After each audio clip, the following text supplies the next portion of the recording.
শুনেন, এই অঞ্চলে শান্তি শৃঙ্খলা বজায় রাখাটা, পুরো বাংলাদেশে শান্তি শৃঙ্খলা বজায় রাখাটা খুবই জরুরি, যেটা নিয়ে আমরা সবাই কাজ করতেছি, ভবিষ্যতে করা হবে। এই মাত্র আমরা বললাম যে মানে সাদা পকেট থেকে যখন যায় খুব কষ্ট হয়, নিজেরই কষ্ট হয়, এগুলি আর হওয়া ঠিক না।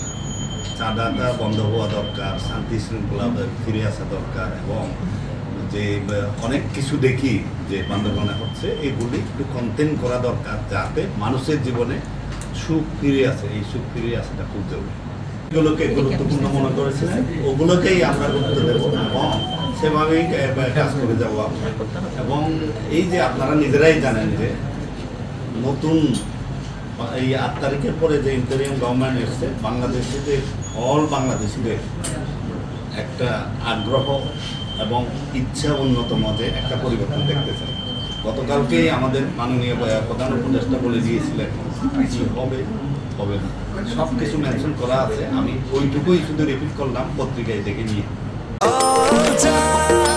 নিশ্চিন্তে খান স্বাস্থ্যকর অল টাইম পান, all time healthy life.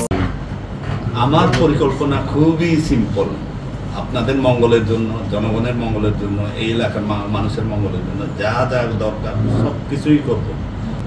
Quality education আমার খুব প্রিয় জিনিস, কারণ আমাদের এডুকেশনটা এখনও ওই যে আমাদের প্লেন হ্যান্ডে যেভাবে হচ্ছে সেভাবে হচ্ছে না।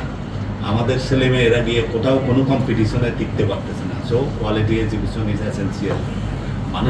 মানুষজনকে তো দুইটা কিছু, সকাল বিকাল কিছু খেয়ে থাকতে হবে, লাইভলিহুড বাড়াতে হবে। লাইভলিহুড বাড়লে তাদের ছেলেমেয়েরা ভালো হবে, সুস্বাস্থ্যের অধিকারী হবে, এবং বাচ্চারা ভালো স্কুল কলেজে যেতে পারবে। সুতরাং লাইভলিহুড ডেভেলপ করা দরকার। আরেকটা তো আমাদের বেসিক দায়িত্ব আছে পুরো দেশের জন্য, পরিবেশ, যেটা আমরা 44% অক্সিজেন এই এলাকায় ক্রিয়েট করি। দেখুন, এই এলাকাকে এখন 44% ক্রিয়েট করতে, অক্সিজেন ক্রিয়েট করতে পারছে না। সুতরাং কোয়ালিটি এডুকেশন, লাইভলিহুড ডেভেলপমেন্ট এবং এনভায়রনমেন্ট খুব জরুরি এই এলাকার জন্য কাজ করার জন্য।